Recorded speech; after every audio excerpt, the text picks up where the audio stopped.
So, this next story is actually pretty outrageous. Apparently, Donald Trump, the White House, Congress, both House and Senate, basically everyone in government were well aware of America's weaknesses when it comes to pandemic preparedness, but they didn't do anything. So, they were running a simulation starting in January of 2019 all the way through October, and then they were briefed in November and December about what sort of what the weaknesses were when it came to the American system. And by the way, the completely ridiculous part of this is they were briefed in December when they already knew that coronavirus was becoming an issue in China. So they were briefed about all these weaknesses, but then they still dragged their foot and they didn't do anything about it. I mean, completely outrageous. But let me show you a little bit about the simulation, and you're going to see some of the just eerie similarities between the simulation and how things are playing out right now. And it is just completely outrageous. Let me make this bigger for you so you can see it.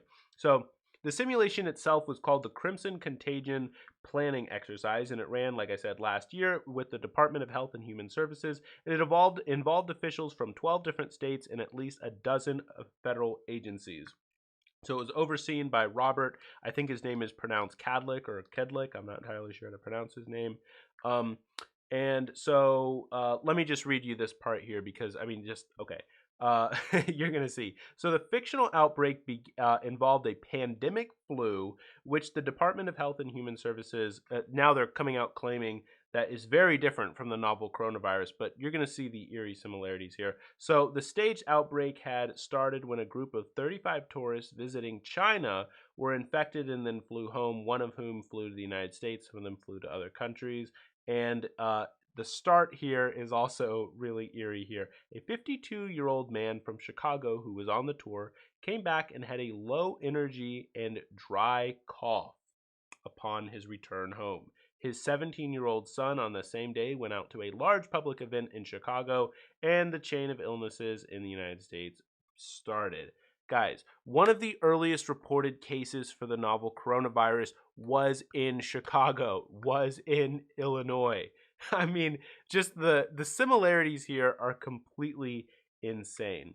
And so, in this fictional pandemic, as the virus spread across the United States, the CDC issued guidelines for social distancing, and many employees were told to stay home from work.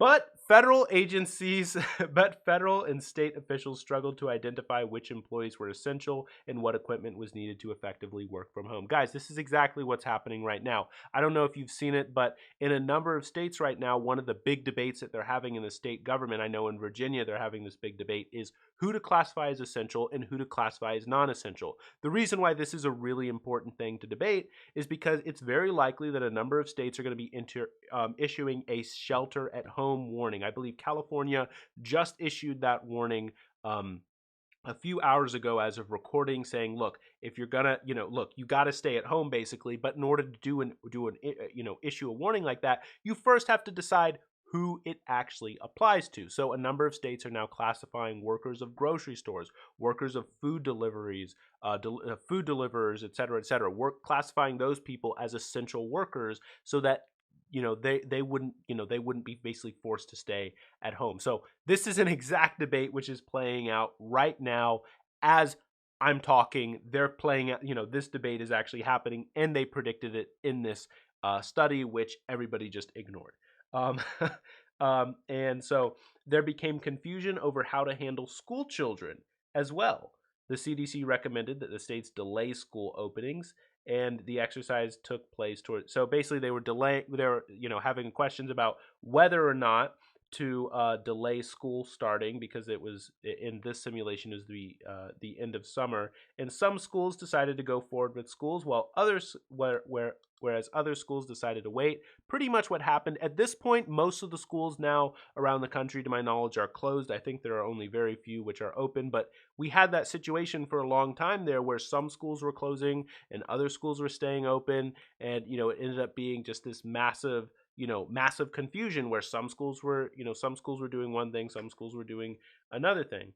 Now, the other thing that I wanted to show you guys here is, look at this here. Confusion emerged as state governments began to in large numbers turn to Washington to address shortages of antiviral medications and protective equipment such as ventilators.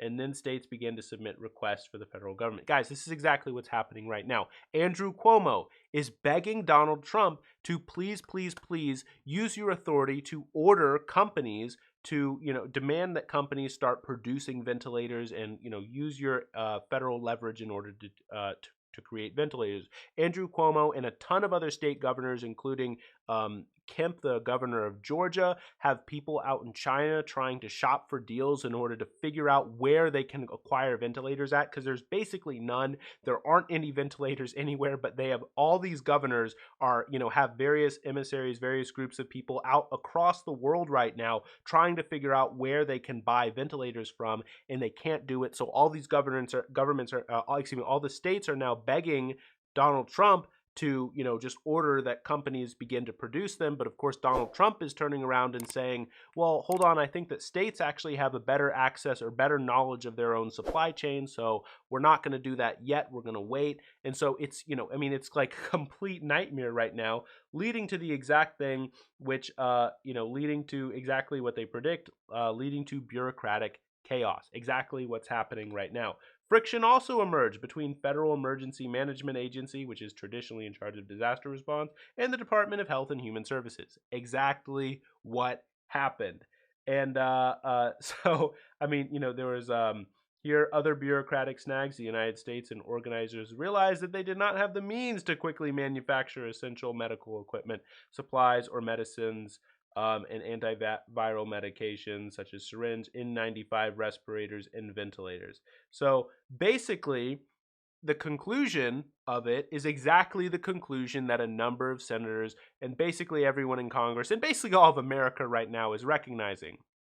Why don't we produce medications, medical supplies in our own countries? Why are our supply chains entirely reliant on China? And so when, especially when we know that, a lot of sicknesses are very likely to come out of China, but we have all of our, supply chain out in China and they can't work. Now, finally, things are finally clearing up in China, thank God. But, so we weren't even able to get any real shipments. We did get one large shipment from China.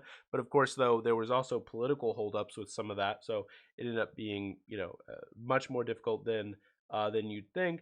These concerns turns out to be more urgent at a hearing last Thursday on Capitol Hill as lawmakers peppered officials with the Department of Health and Human Services with questions that sounded almost as if they read from the script of the fictional exercise, reflecting on the shortage of respirators and protective gear. As I said, Senator Mitt Romney and last week said that he blamed Congress and prior administrations for not increasing stockpiles of this type of equipment, which, by the way, for the price of one fighter jet, we could have stockpiled something like 50 million N95 masks, which would have been possibly enough. Maybe you do, the price of two fighter jets to make sure we got enough. But guys, we don't stockpile anything. We just order all of our supplies, all of our medical systems, all of our medical stuff from China. We're not in any way prepared for a pandemic, just as this exercise showed and just as we're seeing right now. We need to do drastic changes, complete realignment of our economic and medical priorities in order to prepare for the next pandemic and also to fight the one that we're currently in right now. So that's the video. If you liked it, I'd really appreciate if you hit the like button and consider subscribing. Thanks.